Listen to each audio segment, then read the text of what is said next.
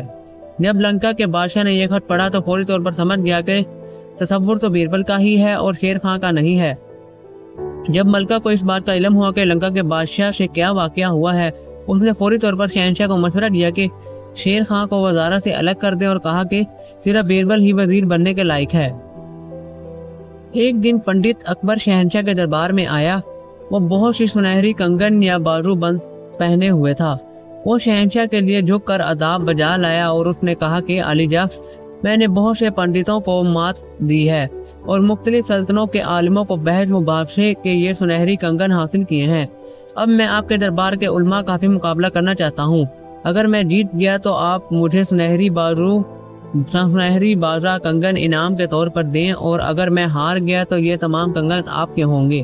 شہنشاہ نے بڑے غور سے سنا اور پھر بیربل کو بلایا۔ بیربل پنڈت کے سامنے آ کر بحث کے لیے کھڑا ہو گیا۔ پنڈت کا پہلا سوال یہ تھا کہ عمومی طور پر ایک آدمی کا دماغ اس کے سر میں ہوتا ہے، مگر بعض اوقات وہ اپنی جگہ سے ہٹ جاتا ہے، اپنی جگہ چھوڑ دیتا ہے، ایسا کیوں ہوتا ہے؟ بیربل نے تھوڑی دیر سوچا اور کہا کہ جب ایک آدمی بڑا ہو جاتا ہے تو وہ پنڈت نے سوال کیا کہ شرم صرف آنکھوں میں آتی ہے، مگر بعض اوقات یہ اپنی جگہ بدل لیتی ہے، ایسا کیوں ہوتا ہے؟ بیربل نے جواب دیا کہ جب آدمی قابل شرم کاموں کا مظاہرہ کرتا ہے تو اس کی شرم جگہ چھوڑ دیتی ہے۔ پنڈت نے کہا کہ اب میرے تیسرے سوال کا جواب میں حوصلہ صرف انسان کے جسم میں واقع ہوتا ہے، مگر اکثر یہ جگہ چھوڑ جاتا ہے اور کسی جگہ چلا جاتا ہے، یہ کہاں واقع ہوتا ہے؟ بیربل نے جواب دیا کہ جب انسان کسی چیز سے خوف کھاتا ہے تو اس کا حوصلہ اور اہمیت اپنی اصلی جگہ چھوڑ دیتی ہیں۔ پھر پنڈت نے دریافت کیا کہ اب یہ آخری سوال ہے کہ طاقت انسان کے جسم میں واقع ہوتی ہے، مگر یہ کب چھوڑ جاتی ہے؟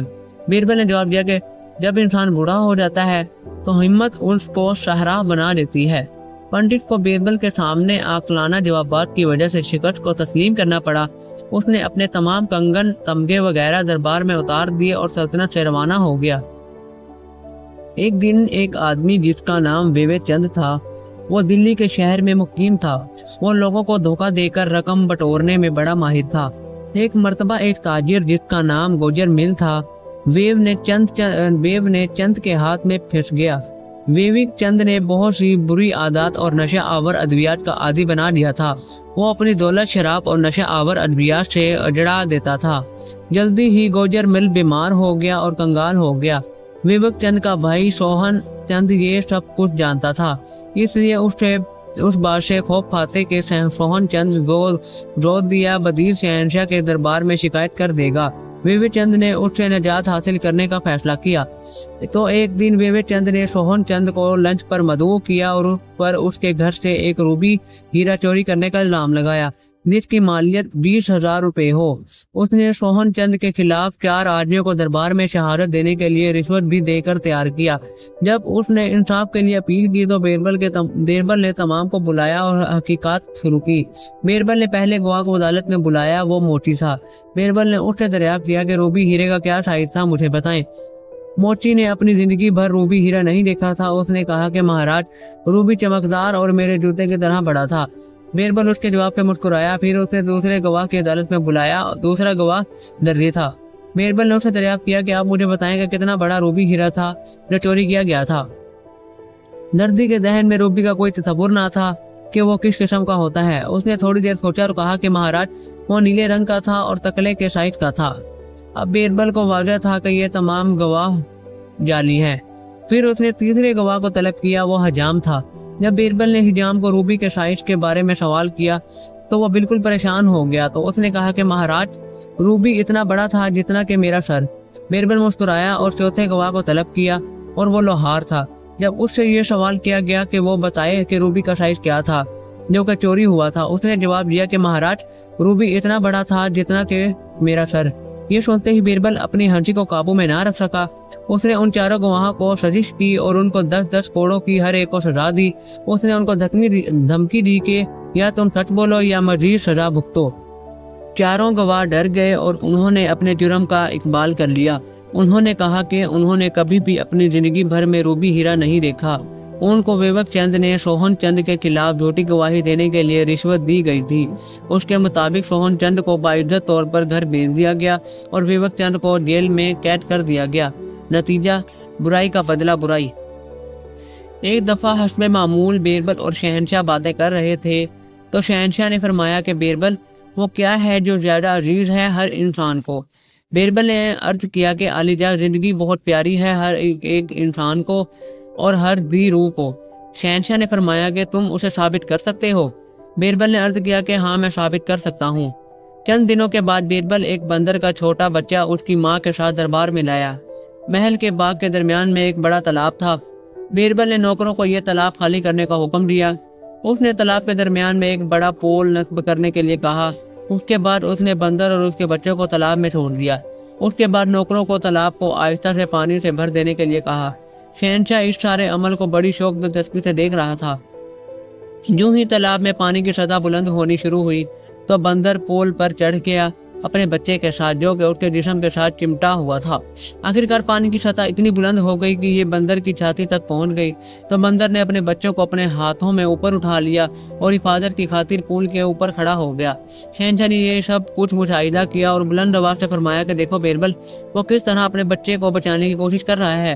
اس کا مطلب ہے کہ اس کا بچہ اس کی اپنی زندگی سے بھی زیادہ عزیز ہے۔ اسی دوران پانی کی سطح اس کی گردن تک پہنچ گئی۔ پانی نے اس کے ناک اور کانوں میں جانا شروع کر دیا۔ یہ ظاہر ہوا گویا کہ وہ ڈوب جائے گا۔ بندر نے تھوڑی دیر ارد گرد دیکھا، پھر اس نے اپنے بچے کو اپنے پاؤں دبا کر وہ اپنے بچے کے اوپر کھڑا ہو گیا اور پانی سے باہر نکلنے کی کوشش کرنے لگا۔ اب دیکھیے عالیجا، اپنی جان بچانے کے لیے وہ اپنے بچے کی جان کی بھی پرواہ نہیں کر رہا۔ اس نے اپنے بچے کو اپنے پاؤں کے نیچے دے دیا اور اپنی جان بچائی۔ کیا یہ ثابت نہیں ہوتا کہ ہر ایک کو سب سے عزیز اپنی جان ہے؟ شہنشاہ کو بڑا صدمہ سا پہنچا اور وہ کچھ بھی تبصرہ نہ کر سکا، کہہ نہ سکا۔ اس نے صرف آرام سے کہا کہ بیربل، جو کچھ تم کہتے ہو وہ سچ ہے۔ زندگی تمام سب سے عزیز ہے۔